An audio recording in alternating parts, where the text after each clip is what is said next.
Your politeness is costing you money, real money, and probably more than you'd ever want to calculate. And the more well-mannered, agreeable, and eager to please you are, the more it's quietly bleeding you. Here's the uncomfortable picture. You don't negotiate the salary because it feels greedy. You accept the first price because haggling feels rude. You don't ask for what you're owed because you don't want to make it awkward. You let people take advantage because confronting them feels aggressive. Every one of those moments felt like being a good, decent, polite person, and every one of them transferred money from your pocket to someone else's. You were raised to believe politeness is a virtue. In the economics of real life, it's often just a discount you're giving everyone else at your own expense. This isn't motivation. Nobody's going to tell you to be more assertive and leave it there. This is something a man understood 2,300 years ago. A man so coldly honest about human nature that historians call him the Chinese Machiavelli, except he came 1,500 years before Machiavelli was born. His name was Han Fei. He taught that people act from self-interest, not from the goodness others hope for, and that those who expect fairness and reward politeness get eaten alive by those who don't. And when you combine his view of human nature with the cold logic of negotiation, you see exactly how your good manners became a leak in your finances.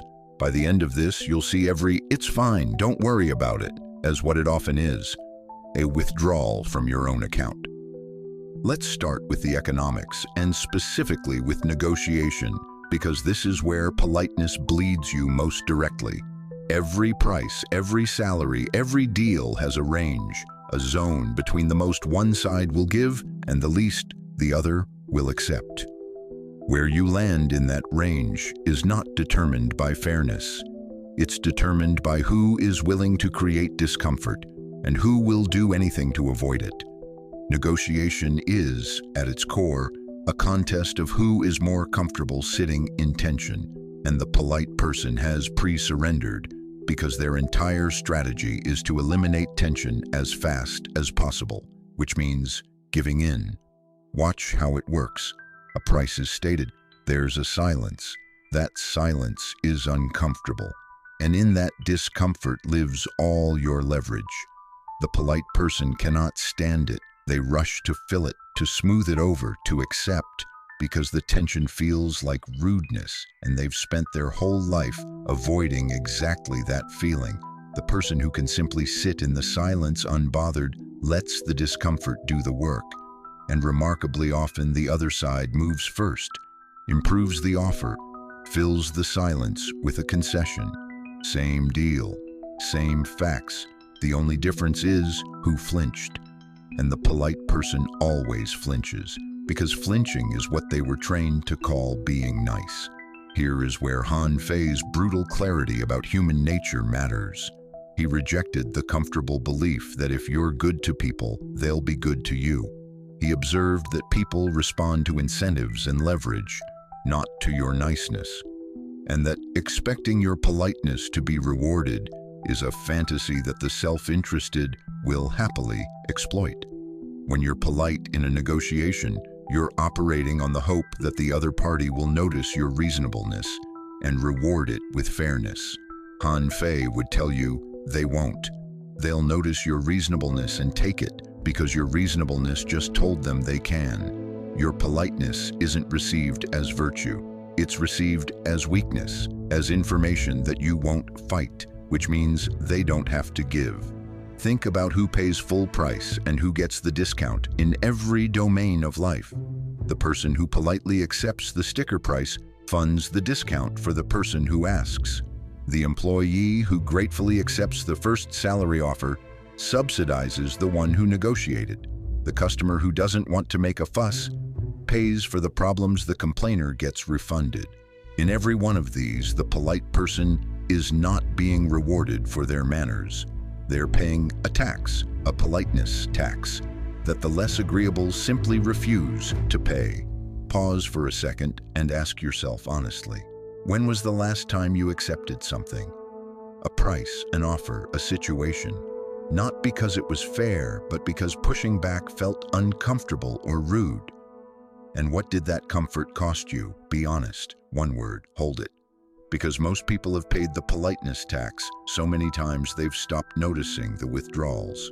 Now, let's look at this in the real economy, because it's measurable. Studies on salary negotiation have found consistently that people who negotiate their starting salary earn significantly more, not just once, but compounded over an entire career, because every future raise builds on that higher base. The person who politely accepted the first offer doesn't lose a little. They lose a fortune spread across decades, all to avoid a few minutes of discomfort at the start. Economists have estimated the lifetime cost of not negotiating in the hundreds of thousands. That is the price of "I didn't want to seem greedy."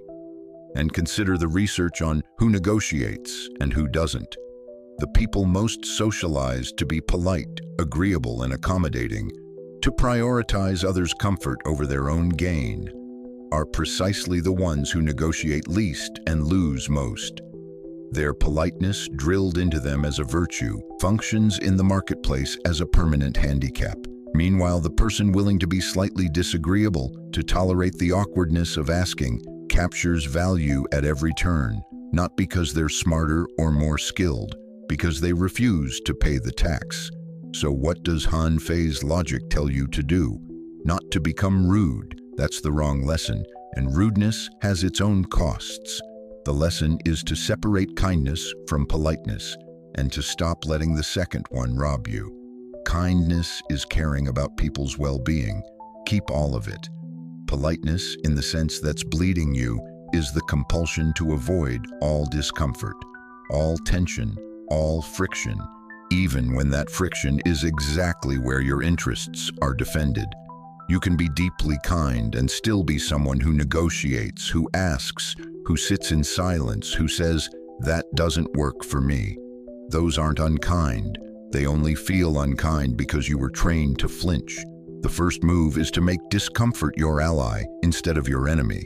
The tension in a negotiation, the silence after a number, the awkwardness of asking for more. That discomfort is not a signal to retreat. It's the signal that you've arrived at exactly the place where value is decided. Learn to sit in it. Say your number and stop talking. Let the silence be their problem, not yours. The second move is to ask as a default for what you actually want, plainly, without apology, without the cushion of "I'm so sorry to bother you," but the apology frames your legitimate request as an imposition and invites refusal. State what you want as though you have every right to want it because you do. The framing alone changes outcomes. The third move, the deepest, is to stop expecting your niceness to be noticed and rewarded. This is the Han Fei correction to your entire operating system. The other party is not keeping score of how reasonable you're being and preparing to reward you for it. They're pursuing their interests, so you must pursue yours, not cruelly, but clearly. The moment you stop waiting for fairness to be handed to you as a prize for good behavior and start claiming it as your own responsibility, the leak closes. Now, I want to be clear because this gets twisted into permission to be a jerk. It isn't. The rude, aggressive, take-no-prisoners person has their own problem. They burn the relationships and reputation that long-term wealth depends on. The goal is not aggression. It's the loss of the flinch, the ability to be warm, decent, and genuinely kind to people, while no longer surrendering your interests the instant a situation gets slightly uncomfortable. The most powerful people are often extraordinarily pleasant and completely immovable at the same time. Kind in manner, unbending in substance. That combination, not rudeness and not politeness as surrender, is the one that keeps both your relationships and your money. Here's the truth underneath it all. The world does not reward you for making everyone else comfortable at your own expense. It simply lets you keep paying quietly forever as long as you're willing to. Your comfort with discomfort is one of the most valuable financial assets you will ever build.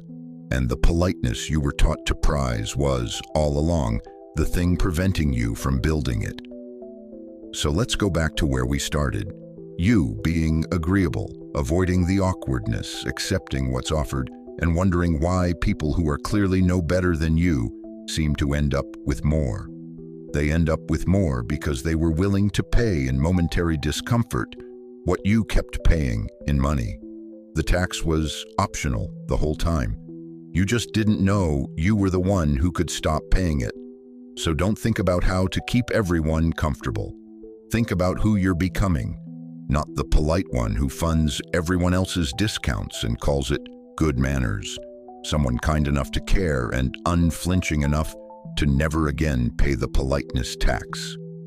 And here's the thing, if this revealed even one place where your good manners have been quietly costing you, then you already understand why most people will keep paying the politeness tax their whole lives, calling it virtue. A few will stop. Decide which one you are.